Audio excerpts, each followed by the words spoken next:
But we're doing wristbands to get everyone in.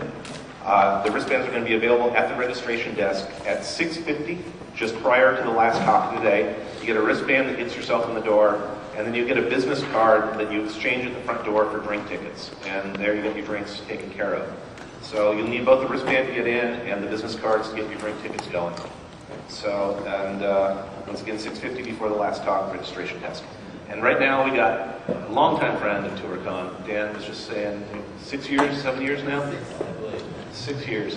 And he's up here to obviously do everything he possibly can over DNS and to drink as much as he possibly can. Because I think this is the first time that Dan's actually been on a Toorcon stage, either not drunk or hungover, so something's horribly, horribly wrong with the universe. So someone help this man out. But Dan Kaminsky, everyone, let's give him a big round of applause.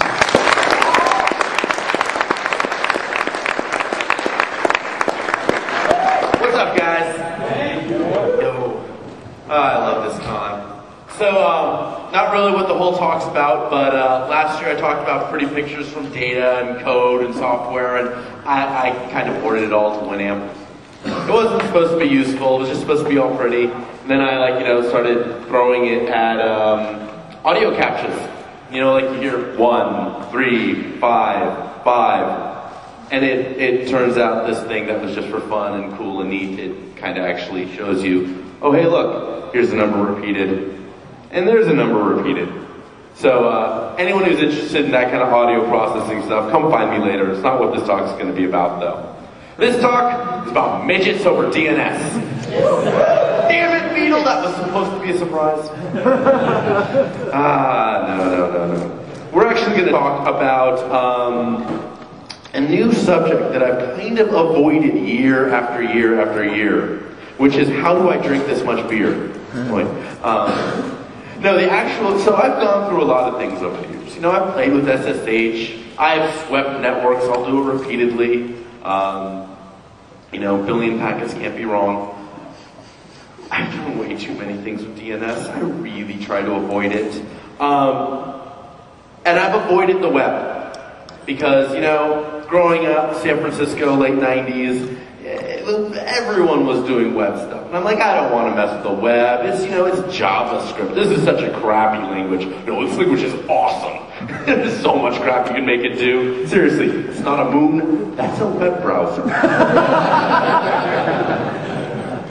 About the moment I got the idea, I'm like, oh, me and Photoshop are having some special time right now. but don't worry, Mac fans, you get in too. The best part is I was totally going to Photoshop that scene to look like it was an iPhone, and then I looked at it and I'm like, I don't need to do anything. Sweet. So, the interesting thing about the web is right now it really is where the wild things are. Cross-site scripting and cross-site request forgery is just absolutely rampant. The system was just not designed for the kind of interlinking that goes on right now. The way I explain it to people, the web was designed, bless Tim Berners-Lee's heart, he loves the idea of public content linking to other public content. And that is awesome and great and wonderful in the heart of the web, but people are sticking their private emails on it too. The web was never, ever designed for stuff that I can get there, I can link to it, but you can't. That'd be bad. The whole concept of the web is everything should be able to link to everything. So, fundamental design bugs are failing us. We're getting actually some real issues with image parsers. Last year's Super Bowl had another WMF exploit, unfortunately. 2 days before the Super Bowl, a malicious image was placed on a web page. They got, plus million infections overnight. Those are numbers we haven't seen in some time. What really got me finally to start looking at the web, though, was actually the DNS rebinding attacks that everyone has been researching. I'm just the latest person to go ahead and take a look. Dan Benet's team at Stanford is probably doing the most work. What they actually did, this was great. I've been saying for a while that ad networks that take an ad, take an image, take some HTML, and push them out to thousands and thousands of websites, that these things are have quite some potential for distribution of malicious code. Well, what they did is they actually distributed some malicious code. God, I miss being a student sometimes. No, they actually put a Flash applet for 50 bucks. They got their Flash applet on an ad network for a night. They got into 100,000 different networks. Now, when I say got into 100,000 different networks, it turns out there's this bug involving rebinding in Flash, and you seem to get network access. Okay, so let's take a look here.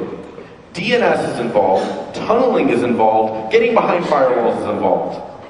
Okay, I had to take a look. This bug is ancient. This bug goes back to like 1996. It's so old, people forgot about it and put it back. Only design bugs get these kind of screw-ups. It's awesome. So Vinay goes ahead, he's been researching it. Some guys over at Princeton. It was so long ago, we don't even know who the students were. They named it after the university. The whole thing started back up with Martin Johns really reviving it. R-Snake's been pushing it a lot on his blog too. The reason everyone's been talking about it is because it really breaks the security assertions that you can expect from a browser going across the web. To understand how, you have to understand how the web works. Web pages, they are what's called in the technical term would be late binding. Web pages get a list of things to grab, and they grab them from everywhere. You might get an image from somewhere in Malaysia, you might get some HTML from somewhere in Russia, you might get, you can actually even have, in a web page, a whole second web page. It's called an iframe. It's another window that you can look through that you can see someone else's page and it'll load all of its content. And it's all brought together, not at, start, but whatever is around at the time for the browser to grab. This is just how the web works. Now, I told you, you can put websites in. And I also told you that we're very good on the web with being able to handle public content, but what about private content? What if I could put the window into your web page, to my web page, that had Hotmail, and you were logged into Hotmail? Would I be able to now read your email? That would be bad. Well, they thought about it a little. Actually, to be fair, the same origin policy that they created to deal with just this issue of me being able to embed Hotmail and then read your mail, they thought about this quite a bit. And what they created was something called the same origin policy, which can summarize as, look, but don't touch. The idea is you can browse to ioactive.com. You can actually see a window that contains Hotmail, but it can be shown to the user, but the IOActive page can't look inside the frame. Can only generate the user interface, cannot actually programmatically look inside and play. Now the way this security policy works is that it's based on the name. It's based on the fact that ioactive.com is not hotmail.com. And so because of that, now you can show it to the user, but you don't get to mess around inside, you don't get to automatically read the mail. The philosophy, the policy statement is, if two things come from the same place though, well then they can look inside. So Hotmail could have an iframe that you could look inside, because Hotmail would be looking inside Hotmail. But IOActive can't look inside Hotmail. Now this seems great, this is very logical, names are great, they're wonderful, and obviously content comes from names, right? No. Content comes from IP addresses. Names don't exist except for on your client. You use DNS, oh yes, you use DNS to translate between a name to an IP address. The idea was that, IOActive would have its IPs and Hotmail would have its IPs and, never the twain should mix. No, that's not how it works. Any site can return any address it feels like. Foo.com can return its addresses, bar.com can return its addresses, but foo.com can also return bar.com's IPs. And what this means is that the idea of using the name as a summary of the security policy, of saying this content is associated with this name, the problem is that you can get someone else's content and associate it with your name, thus being able to browse inside. So, effects. At one moment, bar.com can point to a server out in Europe. Next moment, no, that's the printer down the hall. Now, suppose your browser loads a page from out in Europe. This, by the way, was a very bad slide to have when I actually was in Europe. They're like, dude, that's down the hall. No, but suppose your browser loads a page from out in Europe, and then it switches over and goes, oh, printer down the hall. Now you have a page at bar.com, and it has another page inside, also at bar.com. But the machine out in Europe has given you a page that's now looking inside your printer and changing settings and redirecting all print jobs to Kazakhstan. As an idea. So, you might say, but, what's the problem? Couldn't the server out in Kazakhstan go ahead and just connect to your printer directly? No, that's why we have corporate firewalls. Lots of people think the firewall is dead. That's because it's working really, really well. That's actually kind of a problem. We've actually started to forget, we used to have a lot worse security when there was no such concept of a DMZ. The corporate model is you have your boxes on your intranet, you have the boxes in the DMZ, and then you have the scary things out there on the internet. This model has been remarkably effective. All those that try to get around it, it's kind of funny when you actually see what people do. They'll put firewalls around individual hosts, they'll use IPsec, but it's still very much of a model of you have the intranet hosts that can talk to each other, you have the DMZ hosts that are very, very locked down. There's very few of them because there's only a few resources that can go both ways. These are the guys that are at risk, and then you have the outside world.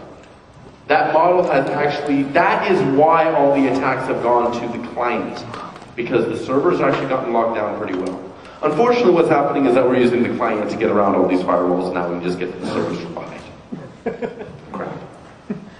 So, why the attack works? Browsers don't know that bar.com from the external IP is any different than bar.com from the internal IP. This is totally by design. When you go to Google, you get a list of addresses that you can use. When you go to AOL, you get a list of addresses you can use. And you know what? They all have the same name, and there's multiple IP addresses. You hope that all those addresses are actually owned by Google or Yahoo or AOL or whatever, but you don't know. Yahoo can return Google's IP, Google can return Yahoo's IP. It'll still work, it'll still go, and it'll still be under the same origin. What happened is that for load balancing purposes, we created a dependency on insecure behavior. This sucks. So, problem is that, you can, first of all, you stop this, you have to detect, we'll talk about stopping this problem later.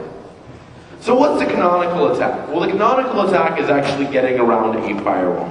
Again, firewalls are remarkably effective. They've done they've done huge amounts of good in actually limiting what our server attack surface is. It's what's driven attackers to the clients. The model is you bounce off a lured browser, say lured just viewing an ad on a web page, and the attacker on the outside bounces off the browser and hits internal corporate resources. So we've got a couple of different levels of access that we can get. Our first level is browser only. There's one iframe out in Europe and the other's down the hall. They have the same name, so they can script against each other. What do you get out of this by just using the browser, no plugins? Well, you get arbitrary HTTP. Now that's all, just website access. There's no important websites on any corporate intranets. Next level up is web plugins. This is where you start getting in MSXML, your generic XML HTTP request methods, maybe some of the stuff from Silverlight. Here you actually start getting not just HTTP, but some of the headers that you might want to use to interact with web services. Now, what are web services? RPC in drag.